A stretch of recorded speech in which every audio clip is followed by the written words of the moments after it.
domingo. Estamos acá desde Canal 13 y Unicanal. Jorge está indispuesto con un problemita de salud, así que no pudo arrancar este año con nosotros, pero ya se suma el domingo que viene, si Dios quiere. Así que ya va a estar con nosotros nuevamente acá en su lugar que le corresponde. Nosotros vamos a hacer el programa el día de hoy. Tenemos cuatro bloques. Primero va a estar con nosotros el ministro iba a decir Hacienda, de Economía y Finanzas, el doctor Carlos Fernández Valdovinos. Luego va a estar el diputado Rodrigo Amarra, vamos a hablar un poco de política. Luis Ramírez, ministro de Educación, vamos a hablar un poco de educación. Y finalmente el abogado Pedro Velar sobre el tema que sucedió esta semana pasada del tema de Colombia y el caso Pechi. Así que arrancamos ya esta 10ª temporada 2025-2025. No, ya terminamos este año, así que no es 2025-2026, como lo desfilemos. 2025 arrancamos el programa del día de hoy. Muy buenas noches, ministro. Muy buen año. Pues si usted tiene un buen año, nosotros vamos a tener un buen año también. Así mismo. Muy buenas noches, Pipo. Encantado de estar en el primer programa del año.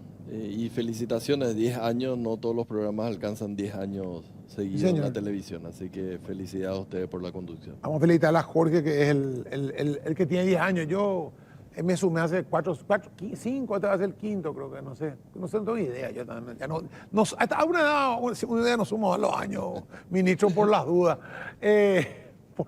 por seguridad. ¿Cómo estamos, ministro? ¿Cómo viene el año 2025 a nivel internacional? Muy movido, vemos muchas acciones del nuevo gobierno norteamericano recién asumido, que van a tener su efecto, que ya tienen su efecto en la economía mundial. Vemos un año 2025 que también avisoran internacionalmente, puede avisorar solución de conflictos que pueden tener su consecuencia, puede haber más conflictos, puede haber nuevos gobernantes, nuevos vientos en los países europeos, las guerras comerciales, los bloques comerciales. ¿Dónde estamos nosotros parados? Sí, describiste muy bien. Y yo te defino todo lo que dijiste en una palabra. Hay mucha incertidumbre con respecto a lo que puede ocurrir a nivel mundial en este año 2025. Entonces, no podemos decir que podemos contar con el contexto internacional de repente que sea muy favorable a lo que es, que sea muy favorable a la economía paraguaya. Entonces, inmediatamente, cuando uno ve este tipo de ambiente externo, lo que tiene que hacer, bueno, vamos a concentrarnos y desplegar nuestros propios motores de tal manera a no depender tanto de lo que ocurra afuera y tratar de hacer las cosas bien como venimos haciendo durante más de 20 años, ¿verdad?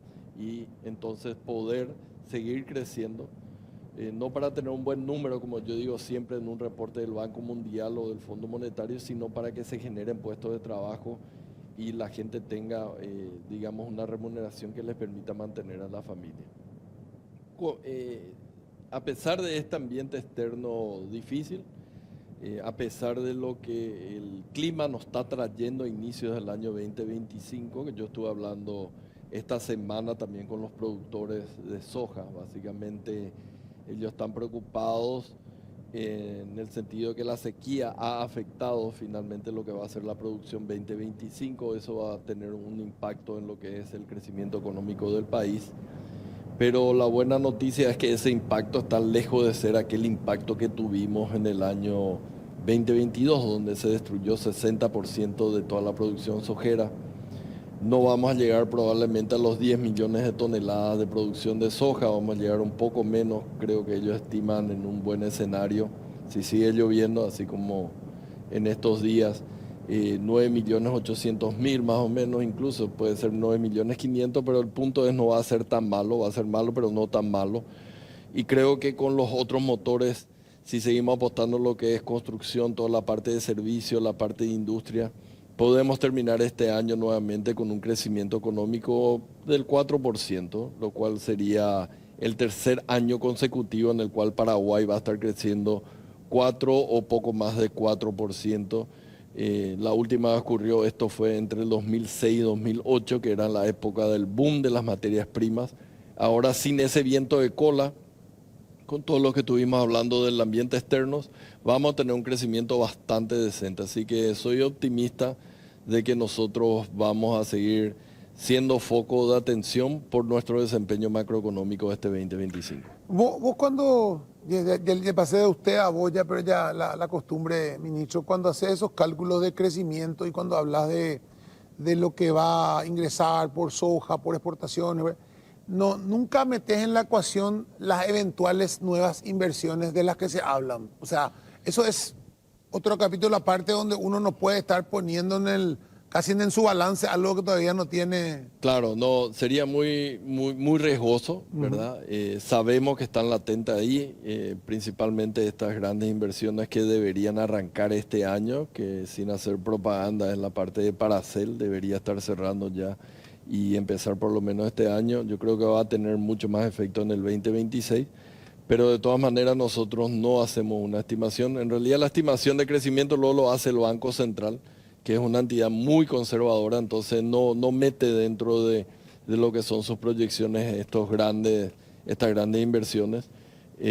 Vamos por el lado bajo y de hecho el año 2024 que acaba de terminar, ¿verdad? Yo había hecho una apuesta con los técnicos ahí, que son todos amigos porque trabajé con todos ellos, de que ellos se habían equivocado con el 3.8 que habían lanzado inicialmente. Ahora corrigieron a 4 y finalmente va a terminar por encima de 4% probablemente el crecimiento 2024. Siempre son conservadores, pero me parece bien en la función de un banco central, no hay que criticar por eso. Es una cuestión de prudencia también, ¿verdad? No se es puede, una cuestión de prudencia. Si no empezamos a gastar lo que no tenemos. Exactamente, uno empieza a gastar lo que todavía no cayó. Pero entonces, vamos bien, yo creo que para este año esperemos que eso se refleje en todos los números. Quiero resaltar dos cuestiones del año 2024. El crecimiento del crédito en el sector bancario ha sido de alrededor de poco más del 20%, creo que era 21%. Entonces, eso nos indica de que hay gente que se está endeudando, ya sea principalmente las grandes empresas, entonces es para inversión que van a generar después puestos de trabajo, o si son personas porque están consumiendo más. Entonces son indicadores indirectos de que realmente la actividad económica está yendo por buen camino, porque no sería posible tener ese crecimiento del crédito y hay una alta correlación entre un buen nivel de actividad económica y un buen dinamismo del crédito bancario. Entonces voy tranquilo por eso. Y en el tema en particular del mayor generador de empleo que existe en el país, que son las MIPYMES. Nosotros a finales de septiembre habíamos lanzado un programa especial a través del BNF con muchas facilidades, tasas de interés bajas, la mayor parte de ellas de un solo dígito, es decir, 9%, 9,5%, 8%, algunas poco más de 10%, que es el caso de la recompra de deudas. Tengo los últimos números que me pasaron desde el BNF, 4.000, poco más de 4.000 nuevas MIPYMES que se han beneficiado. La cartera ahora es alrededor de 350.000 millones de guaraníes. O sea, yo no recuerdo de que un programa haya tenido tanto éxito para las MIPYMES, porque se les facilitó muchísimo el acceso en estas condiciones. Entonces, es mucha gente que está recibiendo crédito y eso va a permitir, de hecho, seguir generando estos puestos de trabajo que generan las MIPYMES per se. Yo no sé si te acordás durante la pandemia que se había generado esas líneas de crédito y mucha gente intentó ir a Banco Fomento y rebotó, claro, empresas que no estaban con todos los papeles en orden, que estaban en pandemia, que estaban con problemas ya de crédito y rebotaban porque las leyes, el Banco del Fomento se guía por la ley, o sea, no puede violar la ley salvo que se cambie esa ley a nivel parlamentario. Esto cuando usted vos hablaba de esta flexibilización que se hizo para MIPYMES, en este tiempo se ha modificado la ley para que el banco sea más flexible en algunos requisitos para que esas MIPYMES realmente puedan acceder. Y el banco ha cambiado también un poco su visión del aporte que ellos pueden dar a la economía, o sea, el gobierno es el que determina finalmente. Y estamos trabajando muy bien, ¿verdad?, con todo el directorio del BNF. Ellos entendieron, fueron ellos los que diseñaron esto. O sea, basado en lo que es la historia, digamos, de morosidad de las MIPYMES, porque muchas veces hay una percepción de que son, digamos, informales, no te van a pagar, pero no siempre es eso. Y esta es una forma que nosotros encontramos para hacer lo siguiente. El problema de informalidad es grande acá en Paraguay, hay que reconocerlo. Pero vos no podés estar tratando de disminuir la informalidad solamente a través del garrote. Es decir, con la penalidad que te vamos a multar, que no, tenés que darle algunas zanahorias. Y justamente una de las zanahorias que estamos dándoles para que se hagan formal, justamente son estas líneas de créditos en condiciones financieras muy favorables. Y bueno, ellos han optado por, bueno, me va a costar algo ser un poco más formal o ser formal, pero al mismo tiempo voy a tener un crédito al 9% a 10 años de plazo. Entonces, ahí tenés el incentivo realmente para que ellos se vuelvan formal y al mismo tiempo tengan, digamos, acceso a este crédito. Y están trabajando bien y no tenemos hasta ahora historia de algún tipo de morosidad en la cartera que ellos están quitando. Para pasar a otro tema, antes de pasar a otro tema, al tema internacional nuevamente, vi que estuviste en varios países, estuviste en reuniones, estuviste en foros, estuvo el presidente también, estuvo el ministro de Industria y Comercio haciendo promoción. ¿Qué están hoy diciendo de Paraguay? Luego de esta mejora de calificación de Standard & Poor's, ahora en estos primeros meses del año siempre sale la modificación de algunas otras calificadoras, van saliendo. Una vez me dijiste, te acuerdas, ya me te pregunté, me dijiste, no está ya apurado, eso saca cuando ellos tienen que sacar, esto no es una carrera, ni es un premio, el momento llega, ¿verdad? Ahora, cuando vos te vas con tu nueva calificación, ¿qué es lo que más piden todavía? ¿Qué es lo que termina por decidirle al inversionista grande que viene de afuera, voy a irme a Paraguay y no a Argentina, no a Chile, no a Brasil o no a otro país? Mira, quiero resaltar dos cuestiones de lo que hacemos cuando hablamos con inversionistas o calificadoras o los multilaterales. Por lo menos nos acostumbramos con el presidente, que siempre trabajamos en la parte económica. A nosotros nos parece que sería muy necio ir a presentarle como que somos el país perfecto. Y yo creo que levanta desconfianza cuando uno dice somos el país perfecto. No, si te vas a mentirle a lo entrada, el tipo te dice... Claro, entonces la idea nuestra siempre fue, mira, nosotros no somos el país perfecto, conocemos nuestras debilidades, son esta, y estamos haciendo esto. Y tenemos nuestras fortalezas, y son esta. Entonces, el hecho de reconocer las debilidades y no solamente preocuparnos de las debilidades, sino ocuparnos, por ejemplo, el famoso tema de la corrupción o la percepción de la corrupción. Cuando hablamos de eso, nosotros después inmediatamente le decimos, mira, acá está el Plan Nacional de Combate a la Corrupción. Y le presentamos qué es, cómo se puede hacer seguimiento, cuáles son las medidas que ya se tomaron, etcétera. Ahí se quedan convencidos de que realmente somos sinceros. ¿Verdad? No le pintamos que somos el país perfecto, no hay ningún tipo de problema. Eso ayuda mucho para tener la confianza de la gente que quiere venir. Por supuesto, digamos, la potencia o las potencialidades que tiene Paraguay también ayuda. Y la otra cuestión que ayuda mucho es tratar de hacer esa diferencia de que si bien somos toda América Latina, ¿por qué somos diferentes? Y entonces contamos, por ejemplo, muchas historias. Le preguntamos cuántos años creen ustedes que tiene nuestra moneda y cuántos ceros creen ustedes que le quitamos a nuestra moneda en los últimos 80 años. Y ellos se sorprenden, ¿verdad? Porque muchos de ellos no conocen del todo y bueno, es un símbolo realmente de nuestra estabilidad. El hecho de tener una misma moneda por 80 años, de que nunca se quitó cero, ¿verdad? El guaraní por los últimos 80 años. Entonces ese discurso es bastante fuerte, ¿verdad? Porque todo el mundo entiende de que si la única forma de mantener la misma moneda durante 80 años es que, claro que va a tener crisis, pero las crisis fueron mucho menores a lo que es el resto de la región que tuvo que quitar cero. 15-0, 17-0, 11-0. Sí, acá tenemos un historial limpio en el sistema de los famosos, acá nunca hubo corralitos ni bloqueo a la salida de divisa, a la entrada de divisa. Ni tampoco tuvimos expropiaciones por parte del Estado, ¿verdad? Nunca, que es algo muy fuerte, ¿verdad? También que ponemos. Que son lo primero que miran. Tenemos muchos problemas, pero algunas que son muy características de América Latina no la tuvimos. Hiperinflación, problemas de default, de no pago de la deuda, expropiaciones o nacionalizaciones. esa diferenciación también le gusta mucho. Entonces son estas dos cuestiones que yo creo, o pienso que son las que le convencen mucho a los inversionistas para que empiecen a mirar Paraguay. Y muchas veces uno no tiene que tener esa idea de que acá tiene que venir 5 para hacerlo. Ojalá que vengan, ¿verdad? Inversiones de 4 billones de dólares, 4.000 millones de dólares o 5.000. Pero a nosotros, yo estoy muy contento, por ejemplo, con el régimen de Maquila, ¿verdad? Que cada vez es más importante. Y esas son inversiones de 10, 20, 30 millones, pero generan una enorme cantidad de empleo, todo formalizado.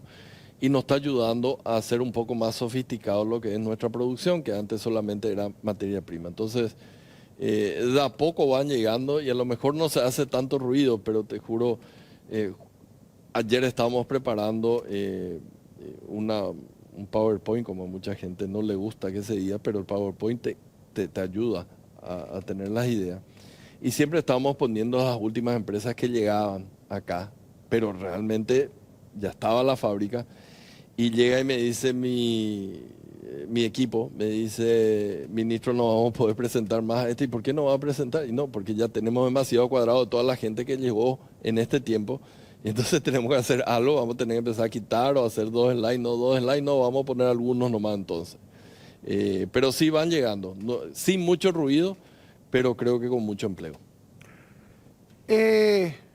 Leía hace unas semanas la expectativa de la situación del dólar, ¿verdad? No sé si por la cuestión de la ley hablaban de la expectativa para este año de una devaluación de la moneda, un 4 y pico, 3,5%. Me parece hasta marginal, ¿verdad? El tema ese. O sea, no hay una...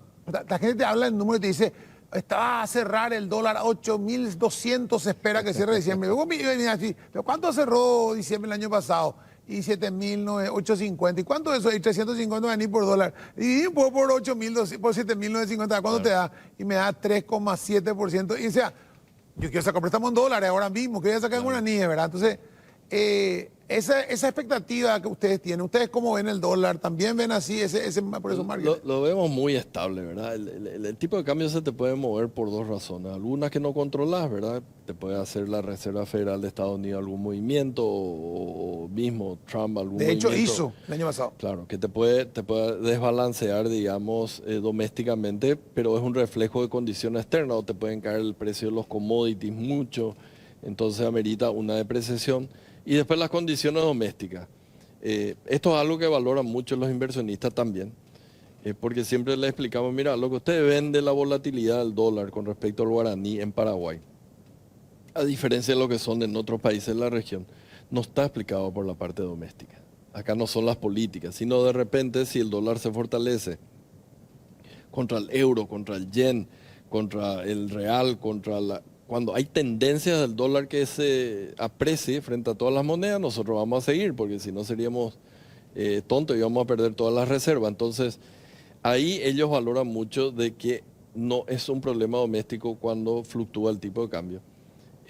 Pero no vemos nosotros acá para adelante algún motivo por el cual domésticamente tengamos un factor que vaya a llevar al tipo de cambio, no sé, a 9.000, a 10.000 y demás. Salió un presupuesto muy ordenado, seguimos teniendo buenas recaudaciones en este primer mes del año, entonces vemos bastante bien la situación para finales de año. El número, y a mí siempre me preguntaban, ¿verdad? Y yo decía, si yo supiera cuánto tiene que estar el dólar a fin de año, la cantidad de plata que haría, ¿verdad? Porque como depende de tantos factores que uno no controla, es muy difícil. Pero lo que te puedo decir es, no creo que haya ningún evento que amerite que el tipo de cambio se vaya a disparar de acá para adelante. Pensamos que va a seguir esta tendencia que tuvo en los últimos tiempos.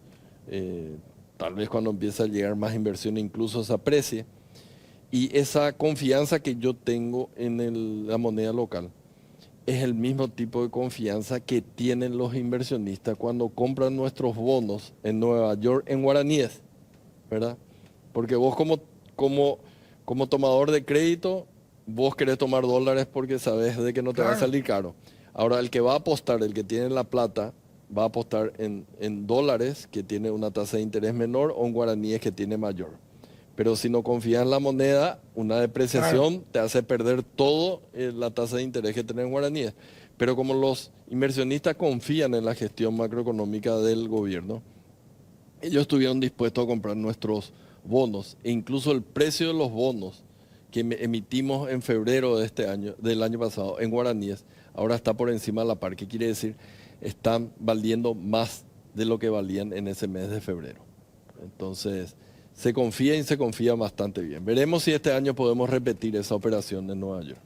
El presidente el lunes pasado habló de cómo hacemos que la macro llegue a la micro nuevamente. Es la famosa, la eterna frase, ¿verdad? De cómo hacemos que la macro se sienta en la micro. Y habló de ejemplo, habló de hambre cero, que llega de alguna manera, porque llega al bolsillo. Sí. Habló de otras cuestiones más. Ponerle un poco vos tú, completarle, porque eso fue una salida. Hay muchas veces, bueno, yo creo que es más fácil decirlo que realmente probar eso, la macro que llega a la micro en el siguiente sentido. O sea, la micro es, sos vos, soy yo, es la gente. Pero si ninguno de nosotros está bien, es imposible que el conjunto esté bien. Entonces, la macro es la suma de las micro. Entonces, es muy difícil que en un país vos tengas consistentemente una buena macro y que eso no llegue al bolsillo de la gente. Ejemplo, Paraguay hace 22 años tiene buena macro. Eso crece 4,5% en alguna época. ¿Cuál es la micro que yo vi durante todo este tiempo? Y hablo de todo este tiempo para no decir que hablo de este gobierno. Y la pobreza estaba más del 50%, más del 70% en el sector rural. Ahora está menos del 25%. Es mucho, sí, es mucho, pero es la mitad de lo que teníamos antes. Gracias a todo este tiempo en el cual tuvimos una buena macro, toda esa gente que estaba en situación de pobreza ahora ya salió de la situación de pobreza. Caso contrario, ¿qué pasa con la mala macro? Y encima, ahí sí el contagio es más rápido. Argentina en inicio de los 90, ellos tenían pobreza por debajo del 20%. ¿Ahora cuánto está? Más del 50%. 66% sí, llegaron. Sí. ¿Y qué pasó con la macro? Mala macro. Entonces, señora, acá se nota de que la mala micro refleja la mala macro, ¿verdad? Y en nuestro caso, la buena micro, porque cayó la pobreza, se termina reflejando en la buena macro. Ahora, Pero de todas maneras, hay un problema de distribución y demás. ¿Qué estamos haciendo? El presidente habla de hambre cero. Yo creo que acá tenemos que seguir apostando a que llegue buena salud, educación, seguridad para la gente y para aquellos que no tienen condiciones, transferencias sociales. Hambre cero es uno de los programas. Teco por hambre T es otro de los programas, ¿verdad? Desde la creación de esto que fue con Nicanor, ¿verdad? Que habrá sido a mitad 2003, de su mandato, 2005. Sí. No se había ajustado la transferencia y nosotros ajustamos en 25% las transferencias de Teco por A. Se tiene el programa adulto mayor, ahora que es universal, eso vamos a estar implementando, eso llega directamente a la gente. En el caso de seguridad, ¿verdad? Salió toda esta semana y yo decía, bueno, cuando vos ves el número macro y no mirás el número micro también es un error. Que hablaban de que metimos 15.000 nuevos funcionarios en el PGN, cuando que 10.000 era de los policías, porque necesitamos más seguridad, más todo lo que es la parte de los patrulleras y las motos, los linces, etcétera. Todos esos son recursos que van para mayor seguridad, eso es llegar a la micro. Estamos cumpliendo con los educadores, con los docentes, su salario mínimo profesional, cumplimos con este año los 5 años del escalafón docente, que cuando agarramos estaban atrasados 5 años, cumplimos 4 el año pasado, el único que faltaba este año, cumplimos los 5, ahora podemos sentarnos con ellos o ellos deben sentarse con nosotros y ver qué podemos hacer para mejorar la educación, porque el salario no es un problema. Te habrás fijado de que no hubo ninguna amenaza que no van a comenzar las clases este año, ¿verdad? Entonces se está poniendo más recursos a la educación. Eso va a beneficiar al bolsillo de la gente también. Por último, medicamentos. Probablemente no vamos a solucionar todo, pero el Ministerio de Salud ahora sigue teniendo más recursos de lo que tenía antes. Cancelamos la deuda con las farmacéuticas. Hay más de 325 millones de dólares para nuevos medicamentos que no se van a ir a deuda porque ya están pagadas las deudas. Entonces, poco a poco se va a ir reponiendo todo ese stock que básicamente quedó en cero. Yo siempre digo, vaciaron la piscina, ¿verdad? Y después querían cargar con una manguerita. Nosotros ahora, por los recursos que estamos poniendo en salud, le estamos metiendo una manguera de bombero, pero demora mucho en cargarse esa piscina para que la gente realmente vea, así hay completamente medicamentos para todo. Pero estamos metiendo mucho, incluso 25 millones de dólares más solamente para el INCAM, para medicamentos. Entonces, se va moviendo dentro de los recursos. No tenemos que perder el norte, ¿verdad? Porque yo personalmente no creo en revoluciones, creo en una evolución ordenada, no creo en medidas radicales porque esas muchas veces no son sostenibles, muchas veces las medidas radicales te llevan, sí, a que vos crezcas 5, 7%, pero después de 2 o 3 años tener una crisis que te hace retroceder 2 o 3, entonces cuidemos lo que estamos haciendo bien, ¿verdad? La macro no es todo, pero la macro es la condición necesaria para que todo el mundo empiece a sentir en su bolsillo. Y yo creo que a lo largo del tiempo se demostró eso. Como dije anteriormente, bajamos los niveles de pobreza y creo de que hay una clase media ahora que puede disfrutar de muchísimos más servicios de los que habían 20 años atrás. Una propuesta esta semana del senador Leite y creo del señor Barrios también sobre el tema de reducir un 15% de determinados gastos, no sé si son gastos, o sea, puntos del presupuesto, partidas presupuestarias para proveer 350 mil millones de guaraníes. 500 mil millones de guaraníes. 70 millones de dólares más al INCAN y con eso cubrir. ¿Ustedes ya tuvieron acceso a eso o van a reunirse? Vamos a reunirnos. Yo estuve hablando con el senador Barrios, ¿verdad? De tal manera a tratar de ayudarles, ¿verdad? Porque no siempre es fácil manejar el presupuesto, ¿verdad? Si uno trata de cortar, para todo el mundo puede estar tocando algo que finalmente no se puede. Entonces, vamos a reunirnos. Me parece que dentro de un presupuesto de 15 mil millones podemos encontrar 70 millones, pero como yo digo, si cada uno puede aportar un poco para una especie de fideicomiso, para que ahí vayan los recursos que cada entidad vaya aportando para sumar estos 70 millones, yo creo que se va a poder hacer. Claro. Voy a sentarme a ver cómo está siendo redactada la ley y tratar de venderles esta idea, ¿verdad?, de crear un fideicomiso en donde vayan los recursos que cada entidad aporte.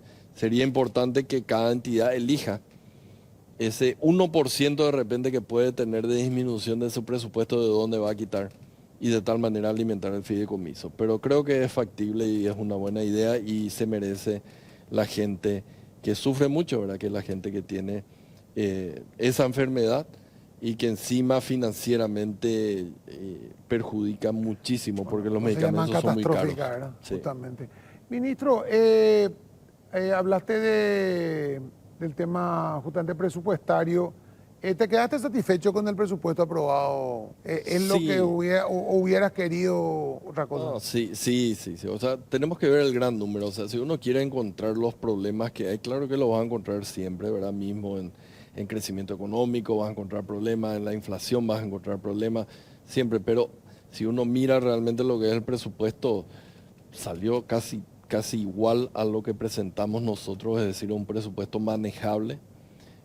Por tanto, yo no tengo ninguna queja con respecto a eso. Así que ahora es cuestión de ejecutar lo mayor posible a todo esto que te estuve diciendo anteriormente, para educación, para seguridad, para salud, que ellos tengan realmente la prioridad en la asignación de los recursos. Y bueno, se van a ver los resultados con la ejecución, ni siquiera se ve con lo que es esto, porque esto es algo teórico. Ahora, a lo largo del año tenemos que seguir dando énfasis a esos sectores prioritarios. La superintendencia de seguridad, pensiones. Superintendencia de pensiones. De pensiones, ¿para cuándo estaría en marcha eso? Nosotros ya quitamos el decreto por el cual se designa al representante de la FEPRINCO. Los trabajadores o las centrales sindicales hicieron llegar, algunos de manera separada, o sea, no consensuaron ellos, pero creo que mandaron por lo menos, cada uno mandó 3, pero mandaron, creo que hay 9 o 12 nombres, de los cuales vamos a elegir, ¿verdad?, quién va a ser finalmente el representante. Uno tiene que salir. Tiene que salir un titular, un alterno. Entonces vamos a elegir de ahí Y finalmente vamos a ver la cuestión de los jubilados. Nos llegó una sola terna, pero hay muchos grupos de jubilados. Estamos dando la oportunidad que todos presenten su terna para ver a quiénes elegimos. Pero independientemente a esto, que ya tuvimos la primera reunión, ¿verdad?, justo con el presidente de la República, y que se incorporen los dos que faltan. Todo el equipo nuestro estuvo trabajando, por ejemplo, en el diseño del organigrama de la superintendencia, en las necesidades financieras que tienen, en algunas cuestiones, digamos, ya regulatorias. Ya se estuvo trabajando, no necesariamente porque no teníamos en funcionamiento ese consejo, la gente no estuvo trabajando. Así que va a estar totalmente implementado, creo, en este año, en el primer semestre. Esperemos tener ya el primer superintendente con todo su organigrama, con los recursos que necesita, con las primeras, no solamente el consejo, sino recursos, ¿verdad? El superintendente es uno, pero él tiene que ir a supervisar y tiene que tener también algunas normativas que va a ir poniendo. Entonces yo estoy muy tranquilo digamos, con la forma en la cual se está desarrollando esta ley, que va a ser fundamental, no para este año, sino a lo largo del tiempo, en el mediano plazo, va a ser fundamental esta superintendencia. Hay un montón de incendios en esa área, ¿eh? Uno ve todo. Hay un montón de incendios en la parte municipal, ¿verdad? La caja municipal es una, la caja fiscal es otra, ¿verdad? Nosotros básicamente transparentamos cuál es el verdadero déficit de la caja fiscal. ¿Y por qué transparentamos? El gobierno anterior, no sé por cuál motivo, ellos habían hecho de que los cargos vacantes aporten a la caja fiscal. Vos tenés un sistema de pensiones para beneficiarla a una persona que existe, ¿verdad? Esa persona se va a jubilar y demás. Al aportar por cargos vacantes, lo que hacía era incorporar una cantidad de recursos, pero esos recursos eran artificiales, porque en realidad no estaban respondiendo a una persona que se iba a jubilar a futuro, ¿verdad? Porque eran cargos vacantes. Lo que hicimos nosotros fue parar. O sea, un mero asiento contable. Sí. Bueno, en realidad era, digamos, impuestos que entraban. De tu bolsillo. Salían de este y entraban en este. Sí. Pero en realidad disfrazaba y no se podía ver cuál era el verdadero problema. Ahora, el año pasado, nosotros derogamos esa normativa para ver realmente cuál es el déficit. El déficit son 240 millones en el año 2024 y en la medida que pase el tiempo cada vez va a ser mayor. ¿Por qué lo hicimos? Para que la gente entienda cuánto nos cuesta. De que si no hacemos nada, esto va a seguir explotando y no nos va a alcanzar los impuestos para salud, para educación y demás. Se está prometiendo mucho en el sistema de seguridad social de los empleados públicos, pero eso no garantiza que el día de mañana reciban. Ya pasó eso en la caja bancaria. Se les prometió mucho, cayeron los bancos, después los propios jubilados tuvieron que poner plata, el Estado tuvo que poner plata, la gente activa tuvo que poner plata. Entonces, no es sostenible y ahora con ese número vamos a ir a presentar, bueno, esta es la situación y mire quiénes son los más deficitarios, etcétera, y vamos a trabajar en una reforma a la caja fiscal. Ministro, muchísimas gracias por tu tiempo. Muy amable por estar acá. Encantado de estar y bueno, seguramente vamos a estar viéndonos muchas veces a lo largo del año. Es difícil conseguirte, figurita, difícil eso a veces, pero... A veces nomás. Bueno, ministro Carlos Fernández Baldovino, nosotros vamos a una pausa, pero antes, ¿qué tenemos? Bueno, vamos a vender un poco Bristol con precios de locura en aires acondicionados en cuotas de solo... en 18 cuotas de 199.000 guaraníes. Además de contar con la instalación gratuita, más un pack de regalo hasta agotar stock. Además, puedes ser ganador de una Volkswagen Amarok 0 kilómetros. Acércate a una de nuestras 90 sucursales, escribinos al WhatsApp 0991670000 o compra online en bristol.com.py. Bristol, la mejor casa de electrodomésticos del país.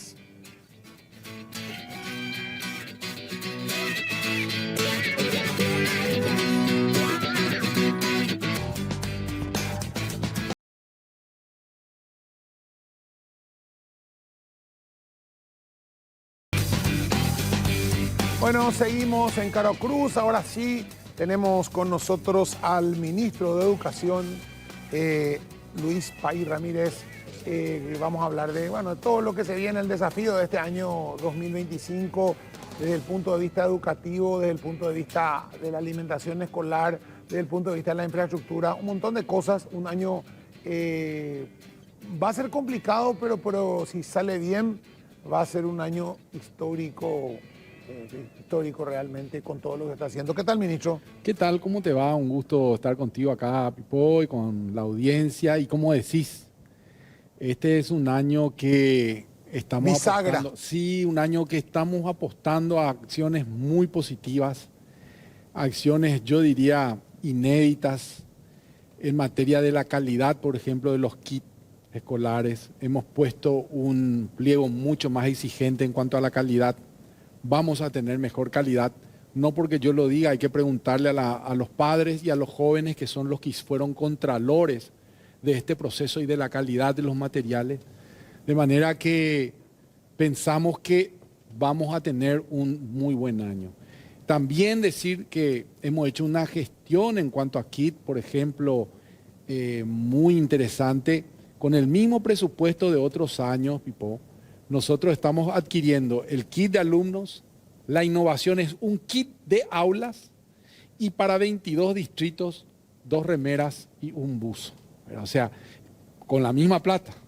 Imagínate lo que eso significa. Eso significa que estamos siendo mucho más efectivos, eficaces y estamos administrando el recurso de una manera inédita.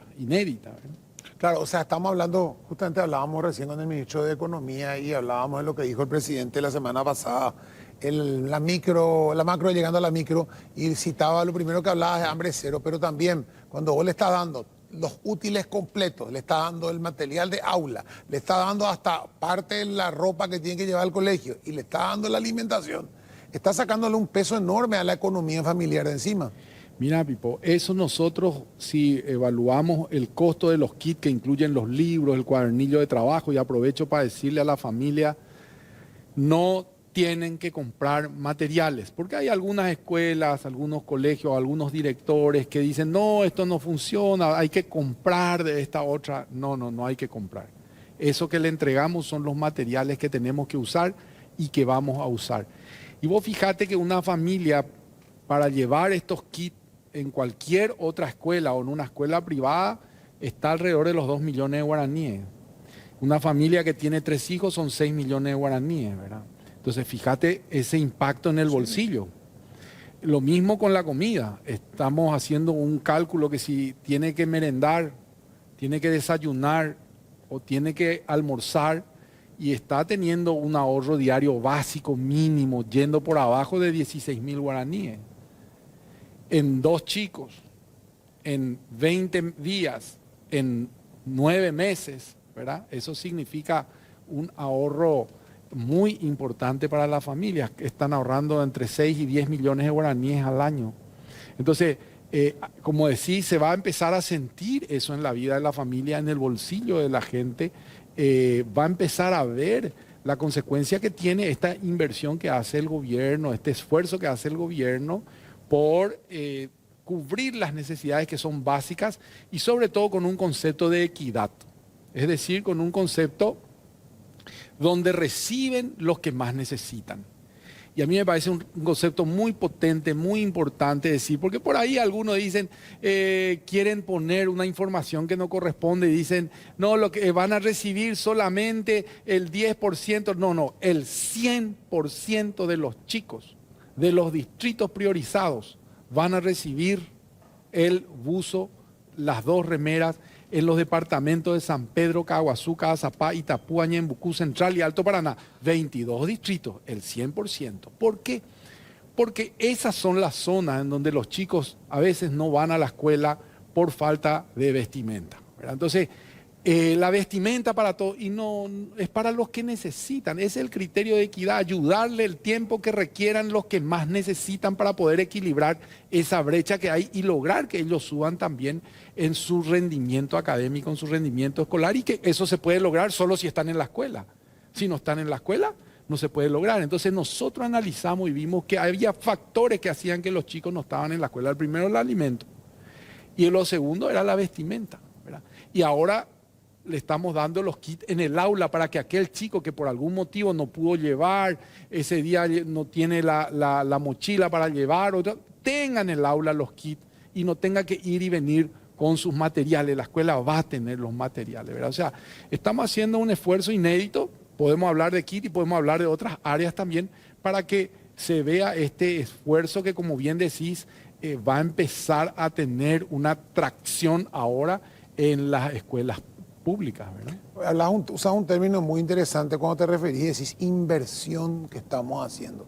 Porque no es un gasto, no es un subsidio nomás, es una inversión realmente a futuro en todo en el país, ¿verdad? O sea, el hacer esto es invertir en el futuro del país. Mira, tal cual, tal cual. Y cuando decimos nosotros que fuimos eficaces y con el mismo dinero que antes hacíamos uno, ahora hacemos tres, no es para ahorrar, es para seguir invirtiendo con calidad y para seguir generando condiciones con aquello que más necesitan para nivelar. Porque después, cuando llegan las pruebas y las evaluaciones, todo el mundo dice, no sé por qué estamos mal Paraguay, pero nadie se atrevió a ir a la fuente y decir qué es lo que hace falta. Y esto, si no equilibramos, no vamos a lograr que los chicos estén en la escuela, no vamos a lograr que los chicos aprendan, no vamos a lograr que los chicos tengan los materiales, etcétera, etcétera. Entonces, ahí en esa zona es donde nosotros tenemos que poner toda nuestra fuerza, toda nuestra batería, y eso es lo que estamos haciendo, ¿verdad? Sí, totalmente. O sea, si hoy no invertimos, es claro esto, y además a largo plazo, ¿verdad? Para lo que no es a largo plazo, es como vos decís,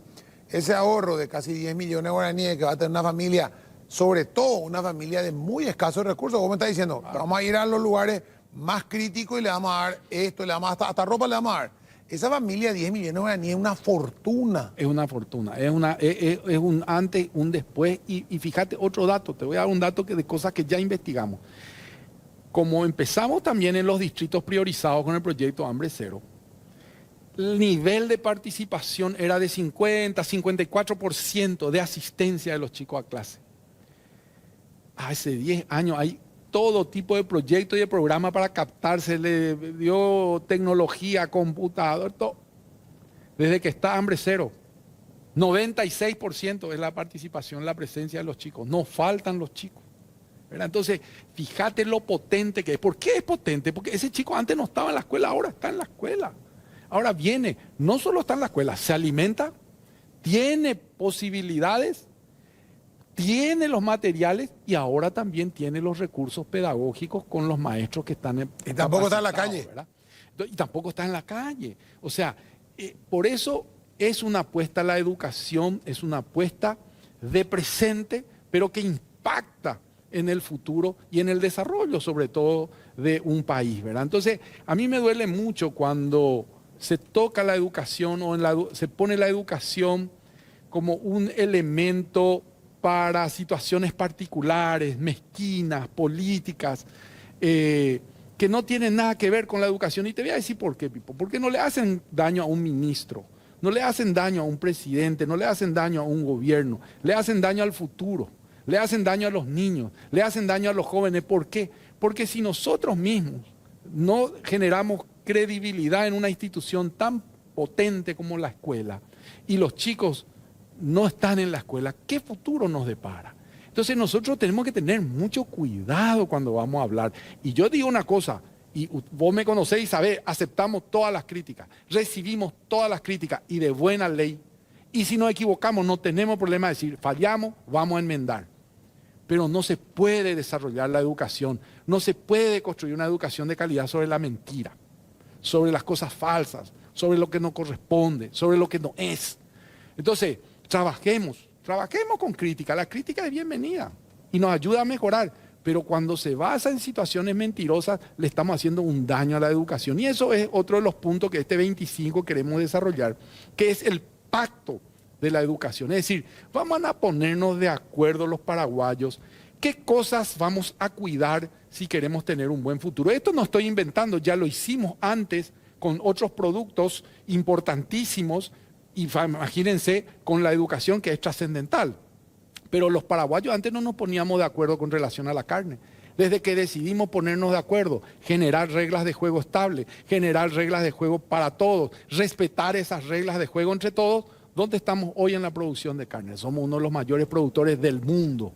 Eso necesita nuestra educación, reglas claras, acuerdos, apoyo, trabajo sostenido de todos en pos de encontrar una educación que es la que merecen y la que necesitamos para todos nuestros hijos. Ese es el gran mensaje y eso es lo que estamos construyendo. Y lo construimos abierto, lo construimos incluyendo, lo construimos conversando, de manera que ese es el espíritu que le queremos dar a toda esta actividad del 2025 en educación. O sea, lo que voy a hablar de la famosa política de Estado que trascienda a los gobiernos, sea quien sea el que esté en el gobierno, ¿verdad? Así es. Como se hace con se hace con la economía, se hace con el Banco Central, se hace, como decir, con el tema del sector privado en la carne, en algún otro producto, ¿verdad? Carne, sector privado y público, nos pusimos de acuerdo y ahí estamos funcionando. Es que cuando podemos tener esas reglas claras y respetarlas, yo creo que el Paraguay sale adelante, hay mucha capacidad. Hay una juventud maravillosa que requiere de un espacio y de un pequeño empujón para pegar un salto y volver a ser ese gigante que hoy está dormido, como dice nuestro presidente Santiago Peña, ¿verdad? Vos decías, ¿qué va a pasar en el futuro si hoy no nos ponemos de acuerdo? ¿Y vamos a tener este presente o peor?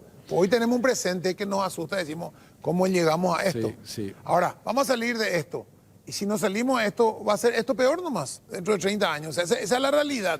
Ya sabemos lo que va a pasar, ya vemos lo que va a pasar. No es que nos están vendiendo un cuento que a lo mejor sí, a lo mejor no. Ya vemos lo que pasa. Hoy vemos chicos de 5 o 6 años repartiendo chespi, no están, en vez de estar en el aula. ¿Por qué no están en el aula? ¿Y por qué, cómo decir? No tienen incentivo para ir al aula, no tienen un peso, entonces están en la calle buscando supuestamente comida, pero terminando en otras cosas peores. Y hoy, vos decías, 54% de asistencia. Yo le cuando Tadeo venía acá, el ministro de Desarrollo Social, decía 54%, y decía, pero tu censo, y yo pensaba, no, él va a ir al 100% de 1.300.000 alumnos, pero al final calculaba que tenés un 54%, ¿cuánto puede subir? 70, 75. Y me dice, le digo, pregunto, justamente el año pasado, me decía al final, le digo, ¿cuánto llegó tu ¿cómo se llama? Tu nivel de asistencia, índice de asistencia? Le pensé que me decía eso. 97, 98%. Pero no, o sea, no falta nadie. No, porque comen bien y se quieren ir a comer al colegio. Así es. Entonces le mandan y se van los chicos. Y hay anécdotas espectaculares porque hay momentos en los que por algún motivo ese día no hay clase o porque vino la lluvia o porque, no sé, hay muchas variables ese día, es la fiesta patronal. Y la familia llamaban y decían, nosotros queremos que haya clase, queremos que se vayan nuestros hijos, queremos que coman. O sea, es muy sinérgico, es muy potente, es muy fuerte, es un proyecto que tenemos que todos los paraguayos abrazar, que todos tenemos que cuidar con mucho cariño porque realmente es un presente positivo para un futuro posible, ¿verdad? O sea, que a mí, por ejemplo, fue un paradigma, a mí me cambió. Yo decía, yo antes, hace 2 o 3 años, vos me decías el famoso el vaso de leche, el almuerzo, la merienda escolar. Estaba tan prostituido todo que yo decía, el problema no es ese en este país, tiene que ser otro, porque evidentemente el tema del almuerzo y la comida no es un problema, no es lo que va a llevar al alumno a la clase. El problema es que no estábamos llegando con lo que teníamos que llegar. Llegaba cualquier cosa o no llegaba, o llegaba durante 1 o 2 meses. Claro, así no va a funcionar nada. Y sobre todo, acá hay una clave también, Pipo. ¿Dónde estamos llegando? Estamos empezando por las zonas que necesitan, las zonas vulnerables, las zonas... Hay lugares en Capital donde los chicos deciden no comer en la escuela porque tienen en sus casas. Claro. Hay escuelas subvencionadas donde llega la comida que los chicos no comen, se van a su casa a comer, ¿verdad? Entonces hay que ver también esa parte que por suerte Hambre Cero está atendiendo, entendió esa práctica y lo que hacemos es priorizar la zona donde el chico va porque necesita comer, quiere comer. Entonces hay una diferencia ahí importante y vemos que eso tiene un impacto en la calidad de la vida de esta gente y sobre todo en la calidad también de los aprendizajes y mueve, dinamiza la escuela de una manera distinta, de una manera diferente, que a nosotros nos invita a entusiasmarnos y a soñar y como dice el presidente, estamos muy contentos pero no satisfechos porque vemos que podemos dar más, que queremos dar más y que la gente también empieza a reclamarnos más. Hoy, 2 de febrero, ¿para cuándo tienen que estar esos kits en las clases, en los colegios? Nosotros aprendimos también del año pasado que llegar muy temprano cuando el director no está se convirtió en un conflicto, porque tuvimos que dejar en las supervisiones y de ahí el traslado otra vez a las escuelas y hubo una doble entrega con lo cual perdimos tiempo. Este año queremos desde el 11 de febrero empezar a llegar a las comunidades. Tenemos todo un programa de llegada que va desde las zonas más lejanas, como el Chaco, por ejemplo, que es nuestra primera zona, Alto Paraguay, Presidente Hayes y Boquerón. Después tenemos Concepción, San Pedro y Amambay.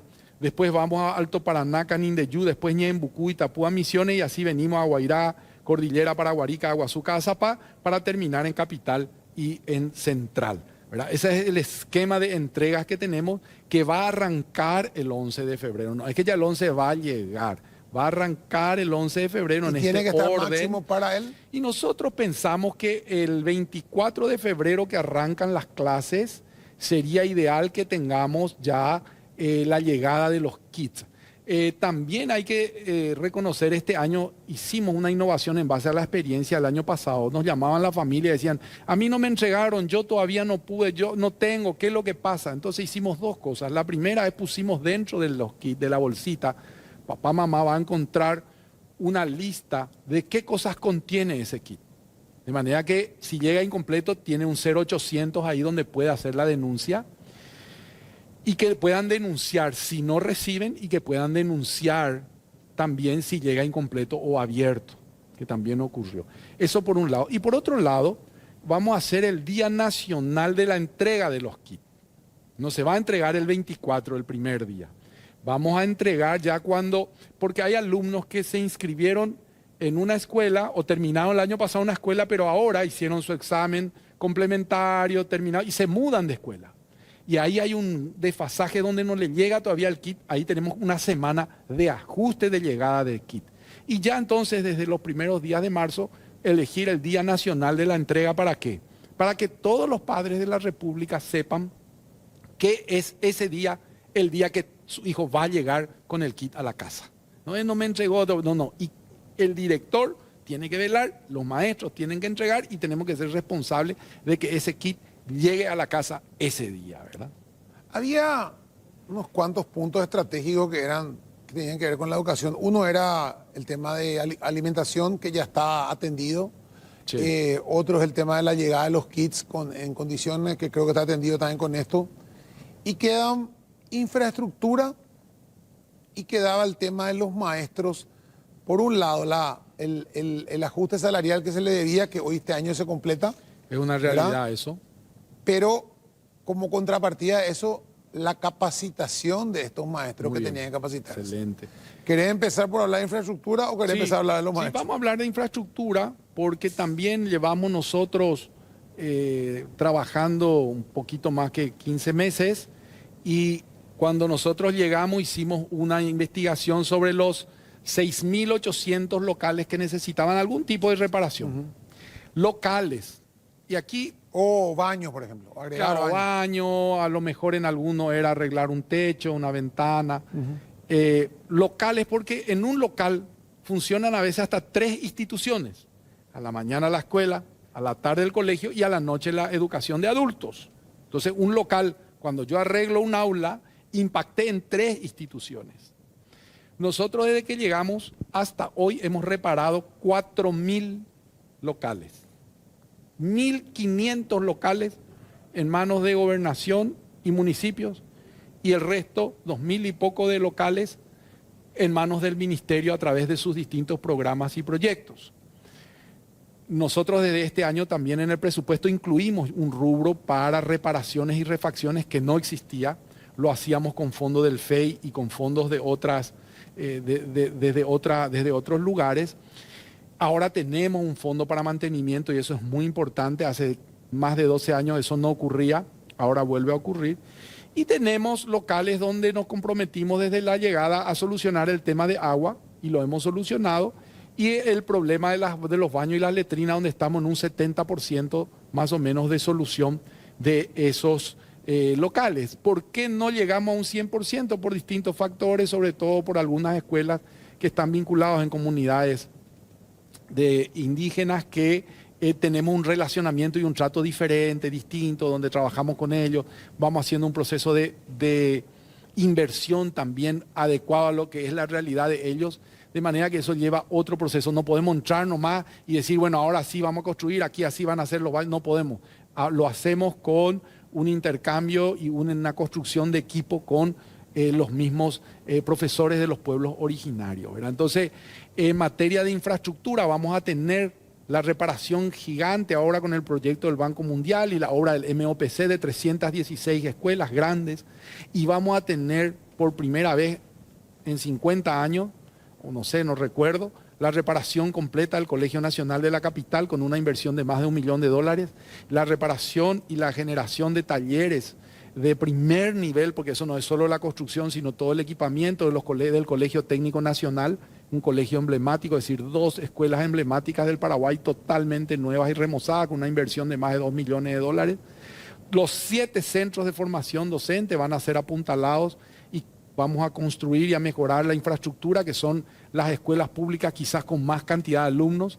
El CRE de San Lorenzo, que es el Centro Regional de Educación, tiene casi 5.000 alumnos, ¿verdad? El más pequeño de los CRE tiene 600, es decir, son escuelas muy simbólicas en los distintos departamentos. Independientemente de eso, vamos a mejorar la calidad de escuelas en cabeceras departamentales. Estamos empezando en 3, en Coronel Oviedo, en Piribebuy y en Guairá, que vamos a construir escuelas modelos donde saltamos del paradigma de reparar aulas a construir escuelas. ¿Qué significa eso? La escuela es más que el aula, la escuela es el campo deportivo. La escuela son esos lugares donde nos sentamos a hacer una ronda debajo del árbol para mantener una conversación. La escuela son los espacios intermedios de comunicación y de juegos, donde jugábamos antes la rayuela o la goma. La escuela es su cantina y su comedor. La escuela es tiene una cantidad de espacios que son más que el aula, y ese es el concepto que estamos proponiendo ahora. Un concepto en donde miramos un crecimiento integral con campos deportivos, con pistas deportivas, es decir, donde el chico no va a aprender solamente lo que pasa en el aula, sino con laboratorios, espacios para música, espacios para arte. Todo eso incluye este nuevo diseño de la escuela pública paraguaya, que va a tener grandes construcciones y grandes transformaciones en toda la República, en todos los departamentos, ¿verdad? Entonces, hay una mirada hacia la infraestructura que yo digo es inédita, o por lo menos no se da en algunos casos hace 30, 40 años.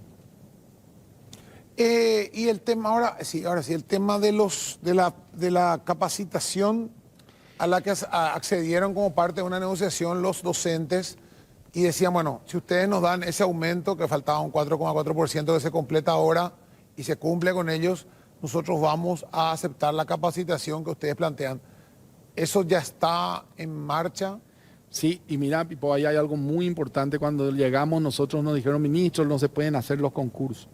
Hicimos 16 concursos en 14 meses. ¿Por qué es importante el concurso? Porque cambiamos la dinámica. Ya no es la presentación de certificados, sino efectivamente un examen.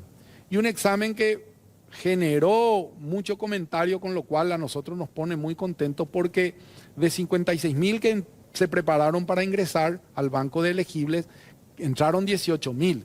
¿Qué quiere decir eso? Que entraron aquellos que pasaron una prueba de comprensión, que es lo que queremos que los alumnos tengan, comprensión. Entonces, hoy que estamos comenzando un nuevo concurso para más o menos entre 14.000 y 16.000 puestos, tenemos los puestos asegurados con buenos maestros. Entonces, ese es un giro. Y te voy a contar ahora otra anécdota de por qué. Hicimos el año pasado la capacitación docente con el programa Ñere, programa de lectoescritura y sobre todo de comprensión lectora. Capacitamos a un poquito más de 11.000 maestros. Esos maestros le hicimos un seguimiento, no todos terminaron, tenía 8 módulos de capacitación, pero le seguimos a los maestros que hicieron los 8 módulos. En zonas rurales, los alumnos de esos maestros progresaron en relación a ellos mismos 17%. Es decir, cuando empezaste el año se te hizo una prueba de comprensión, se te tomó la misma prueba y mejoraste 17% en zonas rurales y entre 7.5 y 10% en zonas urbanas. Los profesores que no cumplieron, que no terminaron la capacitación, no tienen ese nivel de rendimiento con los alumnos. Esto muestra lo que vos estás planteando, es decir, la formación y la capacitación de los maestros tiene que ver directamente con la capacitación y con el progreso de los alumnos. En la estadística del examen se dio la misma cifra. 3 de cada 10 comprendieron. Esos que comprendieron están dentro del sistema. Y esos que están dentro del sistema ahora es la capacitación que sabemos que en 8 módulos se convierten en maestros que pueden desarrollar la capacidad de comprensión lectora. Y esto rompe un paradigma. Se invirtió mucho en educación en los últimos años en materia de formación docente, pero el criterio de evaluación era la presencia o ausencia del maestro en un curso. Entonces te decían, impactamos en 10.000, 15.000 maestros. No impactaste en 15.000. Nosotros estamos midiendo la relación que hay entre su aprendizaje y su resultado en el aula. Es decir, si aprende o no el alumno, que es finalmente el único impacto que queremos. No si se fue al curso o no se fue al curso. Si se fue al curso está muy bien, porque eso sabemos que si se fue y aprendió, va a aprender el alumno. Entonces, le estamos dando también un giro y una intensidad distinta con un sistema de tutoría, de ir a campo y ayudarle al maestro a que ahí sea efectivo y eficaz, también con un sistema de capacitación y formación. Entonces, estamos cumpliendo, estamos trabajando con los gremios, nos comprometimos y cumplimos en la parte económica y le estamos cumpliendo. Estamos también mejorando la calidad de la remuneración de la gente que trabaja en el MEC Central, haciendo reivindicaciones históricas en los salarios, en los beneficios de directores que estaban ahí sin poder hacerlo. Estamos también incorporando más personas y personas formadas. Estamos tratando de llevar a la gente que estuvo con Becal a los lugares importantes para que eso que aprendieron en otro país lo puedan volcar en su país y en su región. Es decir, hay un trabajo, por último, muy ordenado en 18 institutos de formación docente. Vamos a implementar un proyecto que se llama DUA, Diseño Universal de Aprendizaje, que es para que un maestro aprenda a enseñar en de distintas maneras y con distintos mecanismos, porque entonces va a poder enseñar al que tiene un ritmo de aprendizaje lento, un ritmo de aprendizaje más veloz, el que sigue la norma, es decir, va a poder trabajar con todas las dificultades. Eso se va a hacer en 18 institutos de formación docente. Eso estamos trabajando con los gremios para que se formen los tutores, para que ellos puedan trabajar con sus asociados. Es decir, todos los maestros de la República del Paraguay van a entrar en una formación de primer nivel, una formación de punta que los va a poner en una vanguardia educativa. Somos el primer país latinoamericano en traer un programa de desarrollo de la oralidad. La oralidad es fundamental entre 0 y 5 años. Cuando uno le enseña bien a los niños, esos niños son más productivos cuando tienen que escribir después cuando tienen 10 o 9 años. Entonces, somos el primer país latinoamericano en absorber como país un proyecto de oralidad, desarrollo de la oralidad. Es decir, estamos trabajando con los maestros, muy contentos, muy felices, ellos bien remunerados y también ellos en aula aprendiendo, estudiando y capacitándose. Una de las cuestiones que yo siempre discutía con la gente que me hablaba de la tecnología, primero eran las famosas computadoras por alumno, después se habló de las tablets, después del celular, y yo decía, ¿cómo vos vas a estar hablando de una computadora por alumno si no tenés techo en tu escuela, no tenés baño, no tenés comida, tu maestro está mal pagado y tu alumno no tiene ni zapatos? ¿Por qué primero no arreglar? Porque primero cuando vos comprar una casa, pues no comprar el televisor, comprar el ladrillo, construir la casa, poner el techo, poner electricidad y después cuando te mueves, poner los muebles, comprar el televisor, ¿verdad? Y ahora vos estás poniendo todo esto, ya pusiste la infraestructura, estás poniendo la comida, estás poniendo los útiles, estás dándole su lugar a los maestros y la tecnología, vamos a las cuestiones de las tablets, no sé cuál, que yo ya no sé más hoy qué es, ¿verdad? Porque, como decirte, empezamos con una computadora por alumno, me acuerdo, ¿verdad? En los 90 y ahora vamos a esto. ¿Cuándo se incorpora la tecnología y cómo se puede incorporar la tecnología en este volumen de...? El tema de la tecnología es un desafío para la institución llamada escuela, no solo para el Paraguay. Porque hoy la educación está pasando de un formato y de un modelo de buscar la respuesta correcta y el mundo y la tecnología hoy te enseña a buscar la pregunta correcta. Y es un cambio paradigmático, nos enseña de la misma manera. En uno yo te doy el texto y te pregunto, y en el otro vos tenés que leer el texto y venir a contarme. O sea, hay totalmente opuesto. Entonces, hoy todavía en la institución llamada escuela no se resolvió eso en la formación del maestro y en la transformación de todos los productos educativos. Le hace libros, tenemos que saltar a una digitalización de la educación que todavía no existe para que tenga eficacia. Ahora, dicho eso, también hay que reconocer que decir que no a la tecnología es como plantearnos seguir andando a caballo o seguir usando un teléfono que le poníamos una moneda. O sea, no se puede negar que hoy la tecnología está, que hoy la tecnología forma parte de la vida de los chicos, que hoy la tecnología se mueve y nosotros nos movemos con la tecnología. Lo único que tenemos que hacer es que tenga sentido pedagógico. Es decir, que no sea un instrumento para simplemente socializar en la escuela o un instrumento para simplemente sacar una foto, mandar un mensaje o estar distraído. Entretener. Tenés que tener eso en una vista o en un sentido pedagógico. Y finalmente también depende de la infraestructura que como país tenemos para llegar con la comunicación o llegar con internet. Yo vengo de una escuela privada y nosotros teníamos que tener 3 y 4 líneas para poder abastecer 600 alumnos. 200 profesores y la parte administrativa. Es decir, todavía no tenemos nosotros resuelto como país un sistema que provea un internet que pueda ser, imagínate en una escuela de 5.000 alumnos. Imposible, o sea, pero sí tenemos que generar los sistemas alternativos que tenemos nosotros y estamos trabajando en 4.000 escuelas con unos data centers como una suerte de data center, ¿verdad? Que tienen toda almacenada la información para que el niño trabaje offline y una vez al día eso va haciendo un backup y se va reponiendo o actualizando.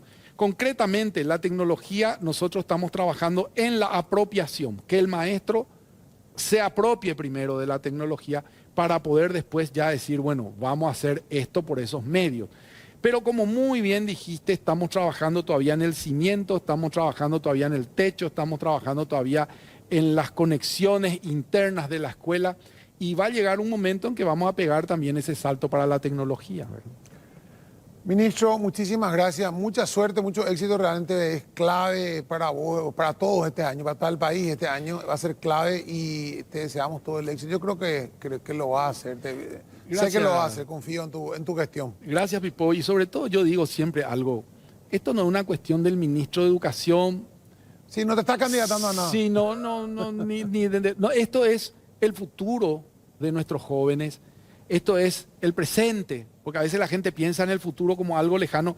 El futuro es hoy. El presente de estos chicos es el futuro del Paraguay. Y entonces, para eso estamos trabajando. Eso tenemos que entender todos los paraguayos y tenemos que ponernos todos juntos a empujar este carro de la educación porque nuestros hijos merecen. Ministro, muchísimas gracias, ministro Luis Ramírez, ministro de Educación. Vamos a una pausa, enseguida venimos, pero antes les cuento que, en cuanto encuentre mi mención, les voy a contar que con Vasa tenés todo lo que querés siempre. Pedí adelantos en efectivo de la app, directos de tu tarjeta de crédito a tu cuenta, sin filas ni cajeros. Planes más grandes, decirle sí a todo. Con un préstamo personal con cuotas reales de 35.000 guaraníes por millón. Llamanos o escribinos al 021-618-7070. Vasa, cuando quieras, estamos.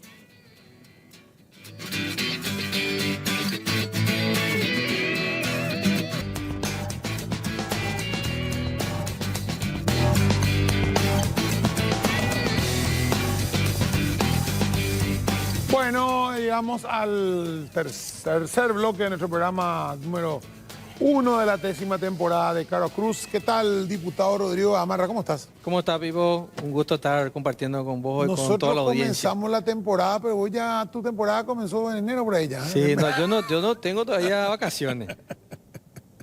Realmente un año que empezó con todo movidito, pero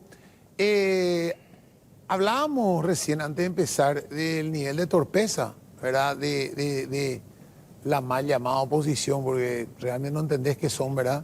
El nivel de reclamos, de torpeza, Hoy estaba haciendo una recopilación en mi cabeza y decía, esta semana escucharlo a este señor Dili Baesquen, después escucharlo a tu amigo el diputado ¿cómo es?